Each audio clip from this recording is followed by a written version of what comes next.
goes back to the first question. When you look around and you see children, you see grandchildren, that's a reason that I'm running. I want this to be a better community for our young folks. I want them to stay here, to live here, to grow here, to raise their families here. I want it to be the place they choose to remain. And we do that through good government, good quality of life, and honest government. We do that through elected officials who have a vision, who have the tools necessary to get the job done, and that's why I'm running. I do have, at this particular point in time, I have the tools to be a commissioner day one who can get the job done. I've lived, and like Commissioner Edwards said, we've lived it, we know it, we're here to serve, we know how to get the job done. We want a quality of life, and there's certain issues that are involved in that. Public safety is the reason we have government. There's no mistaking that without public safety, government is pretty much chaos. So we can't shortchange public safety, but if you look at the budget, and we got a $2.8 billion budget, the county commissioners control $650 to $700 million. Public safety, $400 million gone. Constitutional officers, another couple $100 million gone, give or take. So at the end of the day, we're saying grace over $200 or $300 million that funds roads, healthcare services, parks, environmental protection, everything else that has to be taken care of when all those are taken off the top. So you need people who understand how the budget works, how the funding works, and how to get the job done, and how to make sure that everybody's accountable for it. Some of the issues that consolidation is on everybody's mind. In fact, it was a charter move years ago. I truly think if you consolidate fire departments and the fire service, you won't garner as much savings as you think you will. I think the real savings would be looking at transport, and the city does transport. I think that's something we need to look at very, very closely, and I think that's a way that, and I'm pretty sure that's a way that we can garner some revenues and offset some of the reductions. Some of the softer services, you can do parks and some of the offices that do development and planning and so forth, but the big dollars I think could be in transport issues down the road.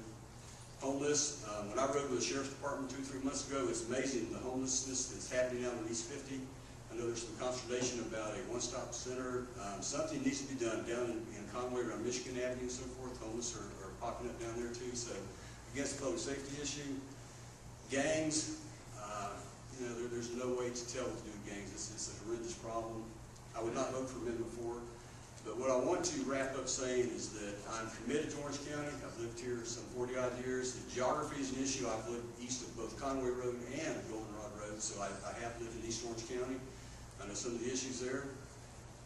And it's 80% of what we do is countywide, so we need to be very, very cognizant of what's going on countywide. We have issues. I'll be an open commissioner. 407-376-5894. That's my cell phone number. Thank you. Like I said, when I started this campaign, I started knocking on doors. I was the first person in Orange County to qualify by petition, and I turned my petitions in November of 2009 and was qualified by December. And I am proud to say all those petitions were gathered at the doors. I didn't take one clipboard to an event because I wanted to earn my way there one by one. And like I'm saying tonight, I'm running for office because I want safer neighborhoods, because I want fiscal and government accountability, and I want equal representation for everyone. Everyone should have dignity in their communities. The people who live on Orange Blossom Trail, the people who live in Lake Nona, the people who live in Belle Isle, or in an apartment, a one-bedroom hotel room for a week. It's not a choice, it's what life has gotten to them. But they should feel that government is there to represent them. As I've gone knocking on doors, I want to say, I continue to ask people, what issues are most important to you? And there's a couple that we didn't talk about tonight, which I hope you guys can consider. The number one issue that people have told me that they're important about is crime. People are seeing crime in their neighborhood where they've never seen it before. People are very frightened. Cars are being broken into. Homes are being broken into. Secondly, government accountability. They want to see that accountability, and that's why I said, when I become the next commissioner, I'm going to keep knocking on doors. I'm going to go right to you on your doorsteps. 3, fiscal accountability. We have to be responsible with your tax dollars. This isn't a well that continues to give and give and give. It's tapped out. And 4th, supporting public education. People say, well, education has to do with the legislature. I don't believe that. The schools are in our district. The children that attend those schools and the teachers that work in those schools live in our district. Why wouldn't we advocate for public education so we would have better education quality in our district? I serve on a board called CORE, Community Organized to Rescue Education. It is very important because it gives parents a voice. It is important for us to have a voice in government. I'm going to keep knocking on doors. I want to be the county commissioner that's going to equate people in the decision. I'm not being elected to represent myself. I'm being elected to represent you, our community. You will choose a leader that you want to best represent your needs. I want to be that commissioner because I want to be one that says, what is the best thing for District 4? Not what's the best thing for me or my advancement in my career or my politics, but for the people of District 4. I started working in this community when I was 7 years old, doing cleanups, doing everything as a Girl Scout. I'm proud to have my Girl Scout Troop 219 go out and do cleanups themselves, to do things that I did as a child, because we have to give out, we have to give back to this community. But what will drive me, as I said, I had a great community to grow up in the 70s and 80s. Oak Ridge High School really was a good school 20 years ago. And I want better. I want better for my daughter. I want everyone on OPT all the way to Lake Nona to Avalon Park to know that their representative is there for them. Thank you. On what Ted Edwards said, 6 out of 7 seats are going to be opening on that county commission. I'm in my 5th year as a Belle Isle City Commissioner. We had a huge fine issue, and the sheriff couldn't always get to us. We did have a contract with the Orange County Sheriff Department, and 9 out of 10 times they were called away helping someone else within the county, not our city.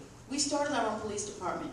We started the budget from scratch, and I'm happy to tell you that even today, our budget is approximately $1.1 million. The Sheriff's Office wanted $1.9 million to continue our contract. That is fiscal responsibility proven. We had an issue with a lot of people moving out of Belle Isle. I personally did a survey to every resident that had their home up for sale, asking them 5 or 6 questions, and the main question was, can we ask why you're moving? And most of them said, due to the economic downturn, we can't afford private school anymore, and we do not want our child to go to this high school. Therefore, we're trying to get into the Boone District. We started a charter school. I'm happy to tell you Cornerstone Charter Academy will be opening on August 23rd. We're doing that in conjunction with the City of Edgewood. When it comes to being proactive, I have the experience, I have the accessibility, I've got a proven track record of how I vote, and a proven track record of how I am with even the accessibility to my constituents. And I think we've got to have experienced people up there, especially with a massive turnover that we've never seen before. I ask for your vote on August 24th, again, Lydia Pisano, so I can start working for you and bring my experience and my track record to the table. Thank you. Let me try to bring it home so we can get out of here. Let me try to explain to you why it is I'm running for office, and maybe just so you know how it is I'm a little different than all of my opponents. Let me start with saying thank you for being here, and really thank you to those of you on the panel, because it's through efforts like this that keep us sharp, and also going door to door. It really does keep you sharp. But to run for office, I believe you have to have a fire in the pit of the belly, and that fire comes from somewhere. And for me, my mother was 14 years old when she got pregnant with me. Many of you know her. She's one of the owners over at Sweet Mama's Restaurant. And she taught me through hard work that we can get things done. And if it weren't for this community specific, I would not be sitting in front of you. I feel fundamentally that I have to give back to my community. And I think if you look at my track record, you see I've done this year after year. I'm running for this office because I'm a big believer that we can change the future by bringing jobs to Central Florida. We can change the future for not just District 4 in Orange County, but for our entire region and our entire state if we do it right. We can nurture middle-stage companies so that they can provide real job opportunities. And when you bring things like a medical city cluster to Orange County District 4, the real opportunities are the small businesses that are going to pop up, the ancillary businesses that are going to pop up as a result of it.